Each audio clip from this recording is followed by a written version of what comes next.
and welcome to my channel. I'm excited not only to give my thoughts on Imitation, but to also test out this mic that I got. For a basic synopsis for anyone who didn't watch the show or doesn't really care, the journal story follows these groups of idols and their lives in the K-pop industry with a classic K-drama style romance sprinkled on top. A quick disclaimer, it is also based on a webtoon of the same name, but this video will only be focusing on the live action show. If any of you recommend me reading the webtoon, please let me know in the comments. With that being said, as someone who watched the show with a blank slate, I didn't really know what I was getting myself into. Warning you right now that there will be spoilers ahead, but if you don't mind, keep on watching.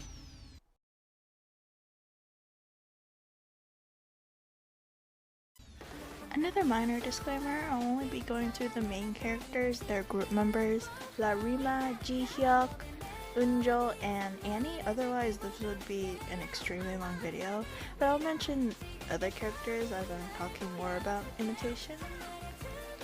First up, Lee Maha.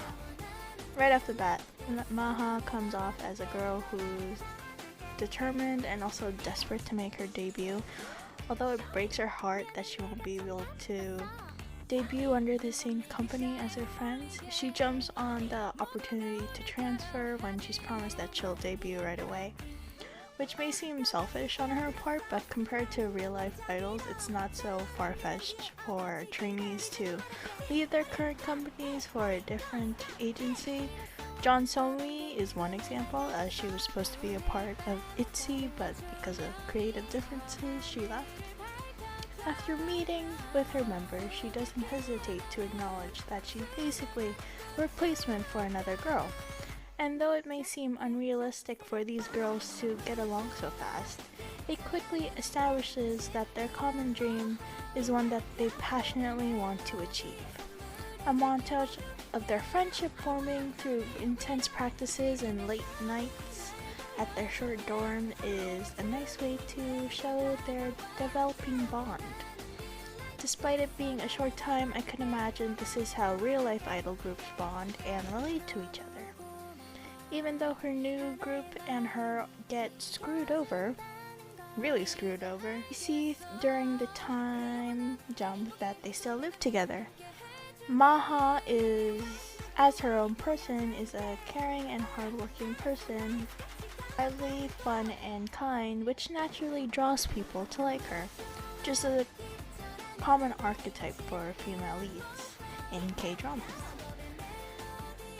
I do want to give one little criticism, and this may seem pointless to point out, but the scene regarding Maha getting a haircut, I thought it was intriguing since it's a metaphor of her leaving behind her dream she held on to for so long and starting anew. However, you can see that her hair grows back as soon as she achieves her dream, which makes the haircut pointless and a waste. I just wanted to point that out, honestly. Ryok. The oh-so-obvious male protagonist. He first comes off as self-centered and a perfectionist. He is the most popular member of the boy group Shax and is well known as being an all-rounder. However, his public persona isn't all that is cracked up to be, as he is troubled by the disappearance of his best friend Eun-jo, a former Shax member from 3 years ago. Even though I think the bad boy trope in K-dramas are overrated, I have to give credit where credit is due. As the series goes on, we see that he's fairly awkward and seemingly aloof with people he's not close to. His constant pain from Jo's disappearance only makes him more closed off to the rest of the members and everyone else, only with the narrative that he's turned into a workaholic, though that's only due to his double contract. I'll go more into this later. Even though he wants to ask advice from the other members regarding love, there's never a serious undertone, which I kinda like, and it really humanizes him. The successful soloist and the rival of Maha for Ryok. She gives total Regina George vibes, and I'm not mad about that. I do find the whole mean girl rival concept is also overplayed, so I didn't really care for Rima at all in the beginning, along with her giving a bad first impression. What I did like about her is that she's not actually depicted as a stereotypical whiny brat whenever something doesn't go her way. No. In fact, she's calm, collected, and speaks in a cool tone, keeping a professional image even when speaking with Maha, as well as revealing to her that she likes Ryok and sees Maha as a rival. However, I don't think you can call her a rival to Maha at all, as she's depicted as a supportive person towards her relationship with Ryok. She sets up a meeting for them to talk things out and threatens singers so that they wouldn't pair up with Ryok within the show that they were shooting, but gestures to Maha to pair up with him. Even though she figured out they were dating, she seemed defeated and wasn't in denial or continued to latch on to the possibility of her and Ryok being a thing, like how some rivals do. She's the most unproblematic person, honestly, ever in the show. She's a caring mentor to the trainees in her company, going as far as to buy them chicken and taking them with her when she quits Queen Entertainment and going to JH. The definition of an older sister character, and generally just a powerful woman character. The second lead. He's the center of boy group Sparkling and a friend of Maha since their trainees days. His not-so-secret crush on her makes him almost compelled to show up whenever Maha needs help, even going as far as to ignore his own responsibilities and image. To his friends, he's kind and caring. To Ryok, he's probably a disrespectful junior that is a rival in terms of Maha. He's a nice guy, and in the words of the boys Juyeon, being nice isn't that attractive. In terms of Eun-jo, I have to agree, because Eun-jo bores me most of the time he's on screen. The only time I actually liked Eun-jo on screen was when he confronted Shax in their dressing room. Other than that, he's just the male lead. Hyunji, the visual in Tea Party. Every real-life K-pop group has one. She's quite on the opposite spectrum when compared to her other members, but I don't mind that. Whereas Maha is funny and Rhea is cool-headed, Hyunji is more on the timid side, which I'm not mad about. She doesn't feel confident in her own skin, despite her looks, which I find enduring. She's been told all her life that she's beautiful, and she believed that until she entered the trainee system, seeing other pretty participants for the role of idol. Suddenly, she's not the prettiest one in the room and just another face in the crowd. On top of that, looks can only get you so far.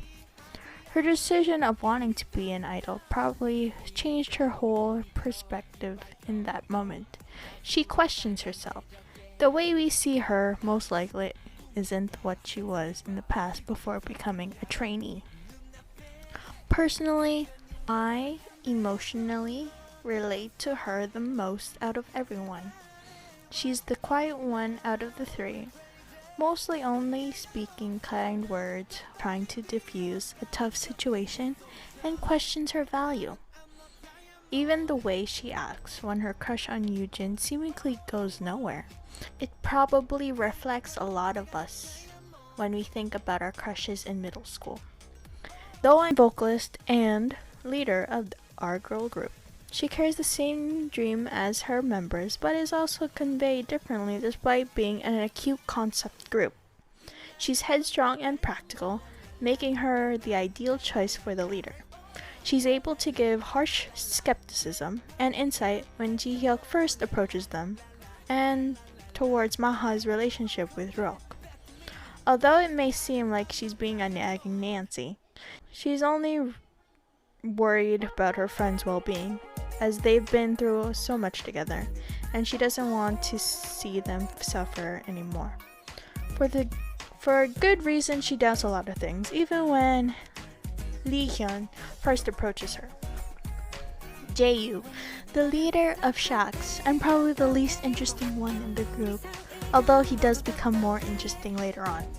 Honestly, compared to the other members of the group, I don't have much to say about this guy. Throughout the show, he acts more like a spy and even more antagonizing with his conversations with Ryok. I do have to say that the scene where he gets on his knees and apologizes to everyone was well done. Cause in his eyes, he only did what he thought was best for this group. It was sincere and powerful. Probably one of my favorite scenes in the show. Dojin, the foreign member of Shax, and they show this by him saying English phrases here and there, or having him not understand Korean at all. I don't mind this aspect of his character, but it does get annoying when it is done one too many times, especially since there's real-life foreign idols that speak Korean really well. However, he does seem the most open out of everyone in the group and has the ability to make people feel comfortable around him. His relationship and banter with Hyuk are probably my favorite, and definitely serves as comic relief as well as commentary on Ryok and Maha's romantic relationship. Lee Hyun, the rapper alongside Dojin, as well as being a producer. To be honest, I'm 50-50 on his character. Out of everyone in Shax, he seems to be the least connected with them. We don't see a lot of interaction with him and the other members a lot of the time. I feel like the only time we see him is when he's in the studio, and when he does become more pronounced in the story, it's only due to his budding relationship with Rhea, which low-key really sucks for him. Before meeting Rhea, and even scenes without Rhea, he barely shows any expression. So yeah, I'm 50-50. Youngest member of Shax. Just like any real-life maknae of the group, he's ambitious and comes off as a bit bratty sometimes.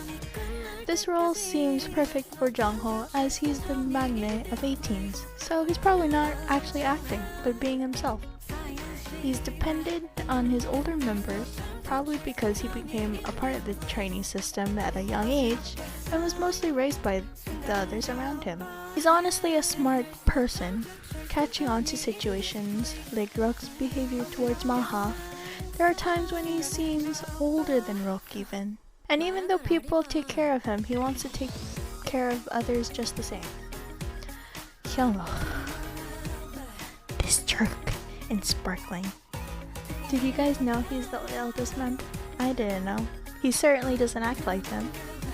No amount of apologizing or redemption can save this guy. I'm so sorry for people who maybe like him. I don't know if are there people that like him? I don't know.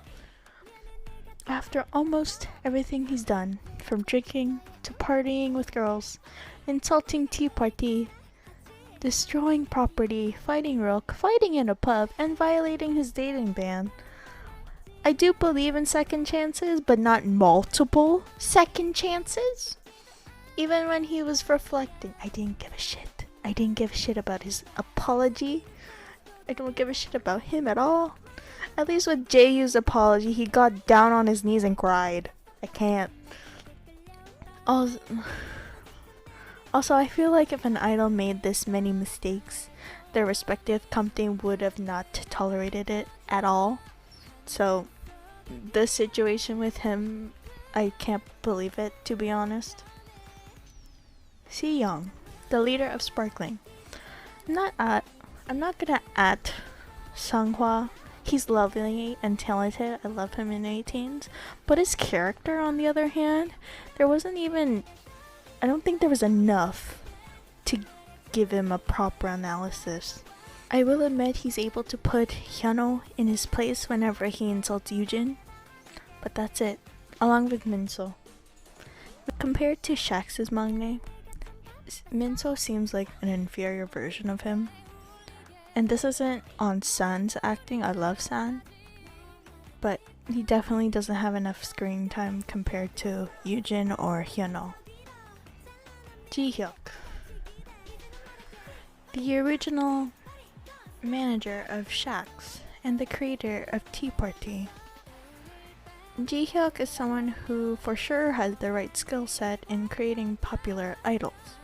Aside from his somewhat mysterious and calm demeanor at first, he seems like the only genuine and caring adult in the show. aside from Shax's new manager. To me, he's secretly the heart of all this, with the revival of Omega 3 slash Tea Party and Eun-jo slash Annie mystery. Episode 1, we see him as a headstrong manager and isn't afraid of yelling. However, after the time skip, he's more considerate and calmer. I'll discuss this more when I talk about the story. The ex-Shax member. Eun-jo was the one who mysteriously disappeared after their concert 3 years ago.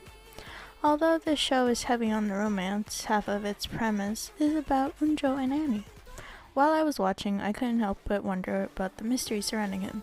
I'll admit, I wanted to see where he was, then see the main two leads fall in love, but that's just me. Every time Eun-jo appeared on stage, I wondered why he disappeared right when he was about to perform. At first, I didn't really know if I was going to go into depth with Annie's character, especially since the only times we see her are the first episode, in the flashbacks, and in a clip in the last episode. However, I think it's good to include her since, narratively speaking, she was important. When I first saw Annie, she was broken. I saw a desperate girl trying to hold on for whatever reason, which definitely makes you feel for her. Seeing her at her lowest, it makes you curious as to why she would jump, and when you finally know the truth, it just hurts even more, not only for her, but also for Eun-jo.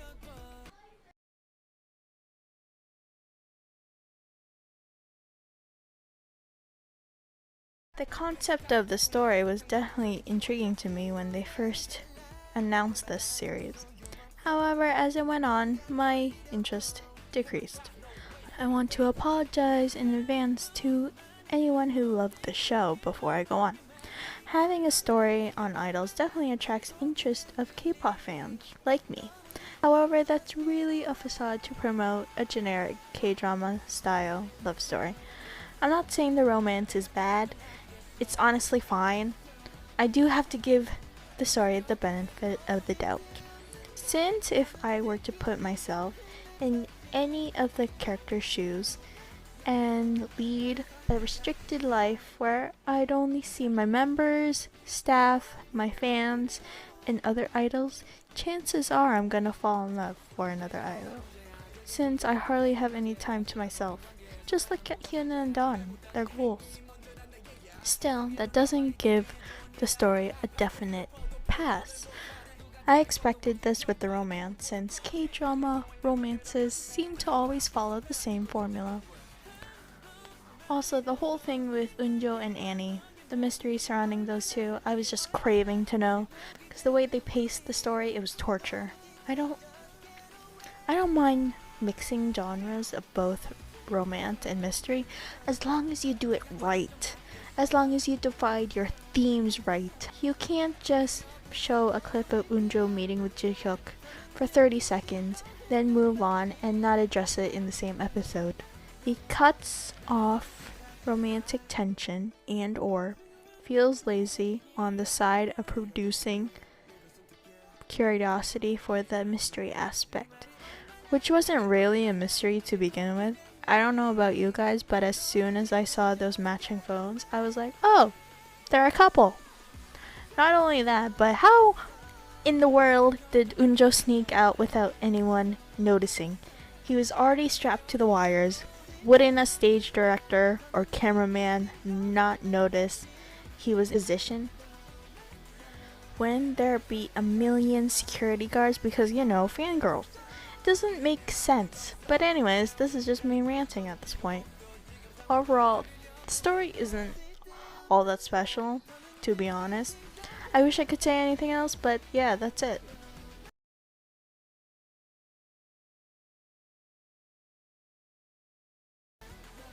The romance. So I'll be going Hyunji, Yoojin, Rhea, Leehyun, even Eun-jo and Annie I'll go into, and lastly Maha and Ryok. Hyunji and Yoojin. There will probably be a lot of you guys that like the ship and support it. However, there are some things about these two that rub me the wrong way. I don't mind the second male lead moving on and finding someone else, but really, But what really sucks about this ship is that it starts with Hyunji really doubting herself and contemplating whether or not she should act more like Maha. Despite that, even when they first got together, I was just so confused. When did Eugene ever indicate that he moved on and started liking Hyunji? What Eugene did for Maha was he broke the rules to pick her up after her manager abandoned her. He met with her right before his comeback. He sent flowers to her, addressing her only, and he was shown choosing clothes in front of a mirror to meet with her, like they were going on a date. What Eugene did for Hyunji, he calls her asking about Maha, further upsetting her, which is a douche move on his part. And he gave her hot packs the same episode they started going out. I can't, you guys. How does this make sense? This doesn't make sense to me. I feel like they should have done this way better. They should have divided the time better. I feel like they should have made that scene the first initial moment Eugene notices and starts falling for Hyunji. They should have done that. And then in the last episode, make him ask her out for their first date. But no, it just feels out of nowhere, which is why I'm on the fence about this ship. Rhea and Lee Hyun. This is probably my second favorite ship, despite it lacking screen time. I like that it was a slow burn, as well as Rhea's attitude towards Lee Hyun was really funny, making him have these cute reactions, which we don't see most of the time, cause he's expressionless most of the time. Even the producer is a supporter of the ship, and you can't tell me otherwise. The only complaint I really have is I wish they had more screen time. I wish they really did. For example, we never see Lee Hyun's initial offer to Rhea about working together. He only says it to let the audience know they've talked. Personally, I would have liked to see that conversation between them, as Lee Hyun's character is already changing due to Rhea. Eun-jo and Annie, which is my favorite relationship out of everyone, which is also hella sad. They were together for more than 3,000 days, guys. That's more than 8 years. Google it. Those guys were goals. Willing to date through Eun-jo's idol contract. With all the bad things she's experienced, Annie only had Eun-jo, and despite achieving his dream, Annie was always his top priority. They were willing to do anything for each other, Annie being the one to do the extreme for the sake of Eun-jo and his career. After his passing, he presumably takes up photography, which is something Annie wanted to do. Regularly visits her resting place while he's in Seoul, and monumentalizes their matching phones after Ryok returns them to him. The time skip shows that he's found closure, but Annie's memory is something that lives within him, along with everyone that's known her. And the song Constellation are reminders that she's a star, or at least potentially, because we never knew. Ji-hyuk's decision of not telling Eun-jo about Annie at the hotel was, in my opinion, a good one. Even though the photos were a ploy, and even though it may seem like lying to him, Eun-jo says he wants to remember Annie as a good person. Up until now, scenes with specifically Eun-jo and having flashbacks, Annie is always happy supporting his wish. Maha and Ryok, the main romance in the show, and honestly, I'm sick of them. I know they're the main characters and all, but there was so much that it was considered too much and almost unfair to the rest of the cast. For example, the performances on that one show that they were on seemed mostly filler, and only songs with relevant lyrics were used to have them contemplate their doubts and feelings of breaking up as they steal glances from each other, which is okay. But Rhea and Lee Hyun were also in the scene. Why didn't they have a similar situation during the same scene? I'm sure if time was equally divided between the couples, I would have liked them a lot more, but these guys were sometimes overbearing. Although I did like it when Ryok would turn into an awkward goofball whenever Maha did something cute. For a world filled with fictional idols, the music slaps, honestly, it was so good. The music and choreography created just for the show was great. Malo slaps, Show Me and Call Me are catchy, and A Sparkling Diamond has a nice chorus. Constellation was such a good song and almost made me cry. It's suitable for a finale, I liked it. I didn't really have any complaints, which is good since it's a drama of idols. What I expected it to be. It's cheesy and has a happy ever after.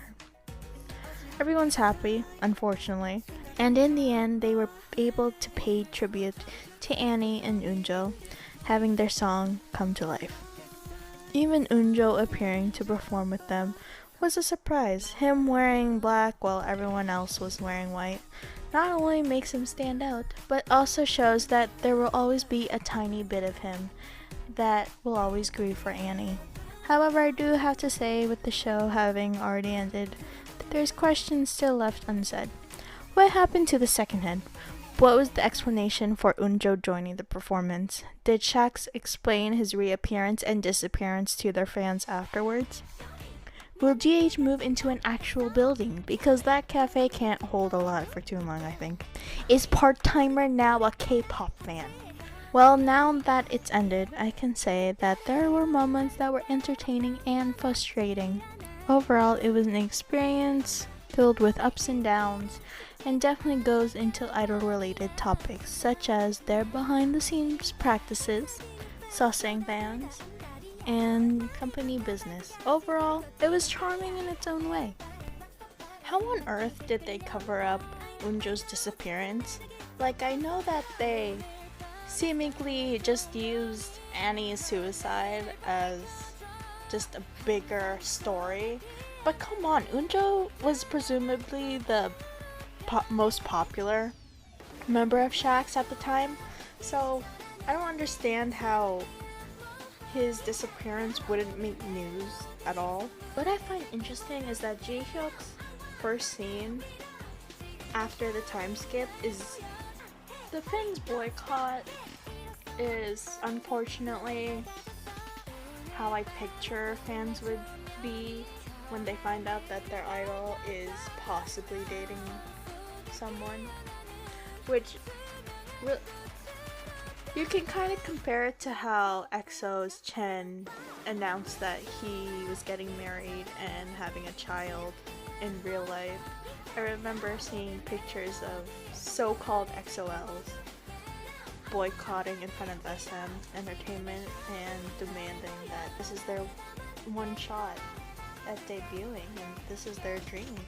What I really like about Rima is that she refused to act even though Ryok was going to be the love interest, and it really shows that she really cares more about her career than her seemingly crush, than her small crush on Ryok.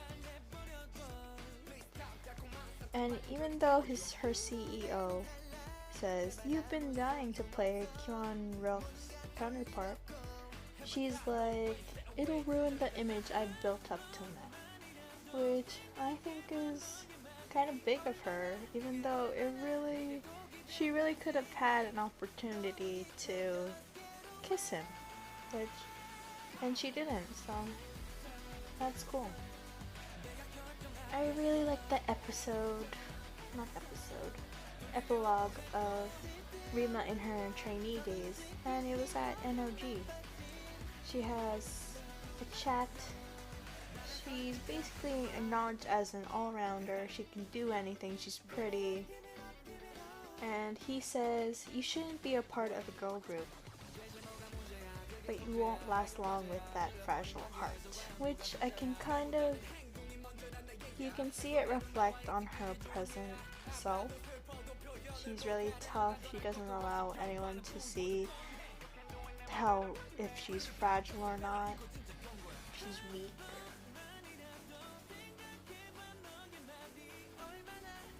And she really took his advice on you shouldn't be a part of the girl group, you should be a soloist who can do her own thing.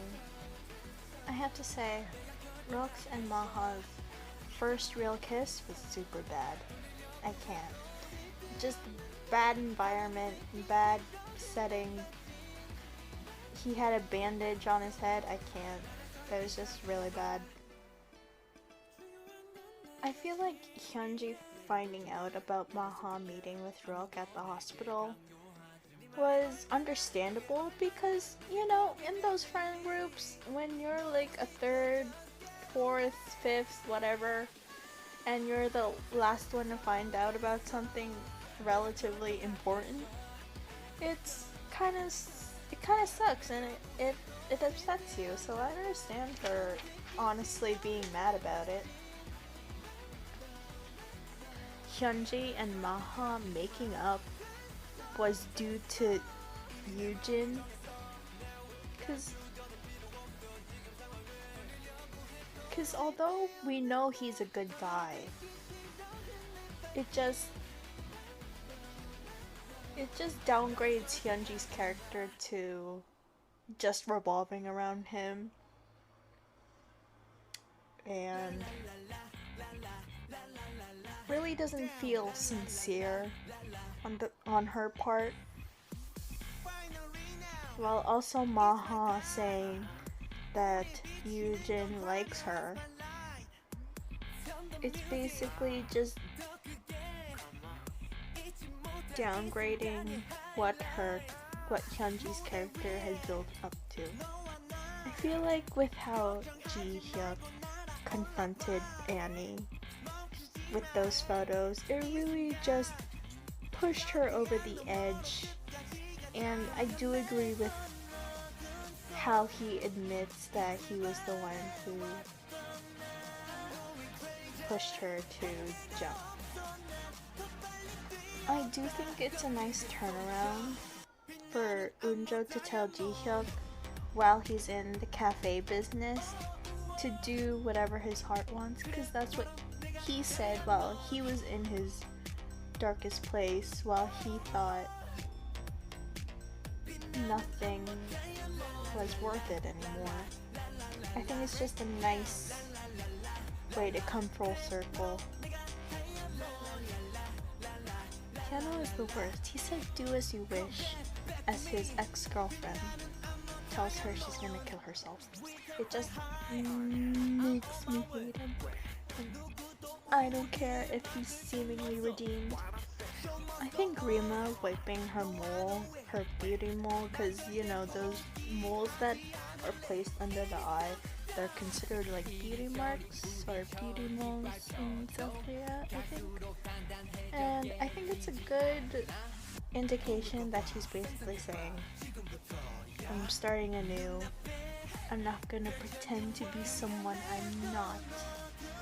That kind of thing.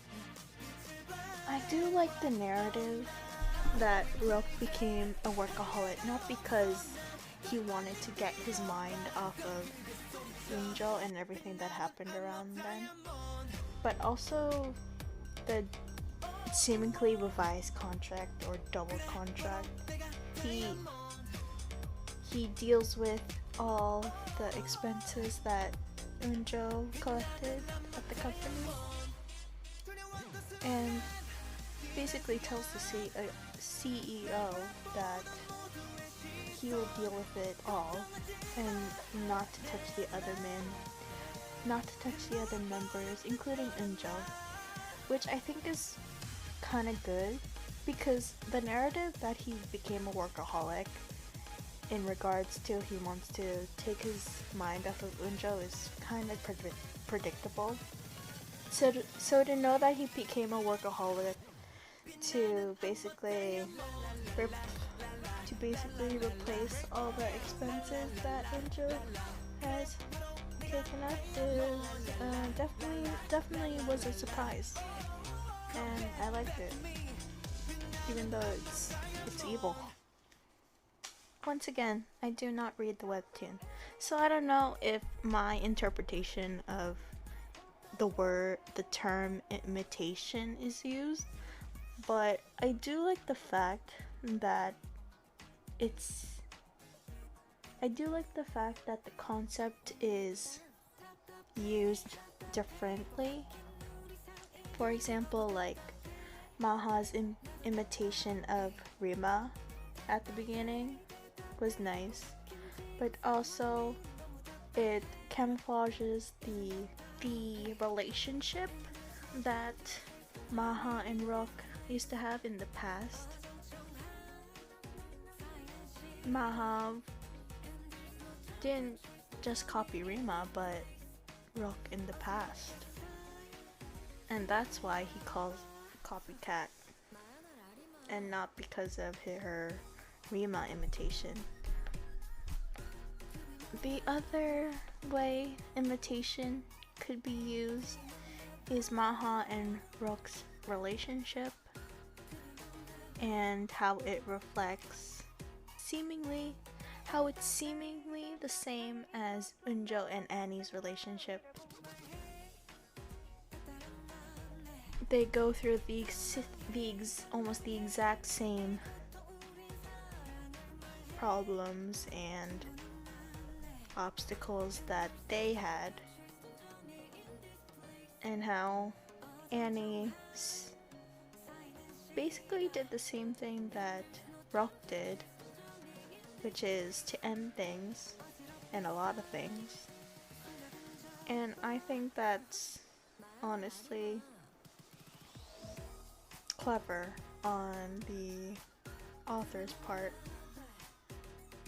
Although it's really sad, I really liked how Imitation made you think about a lot of things.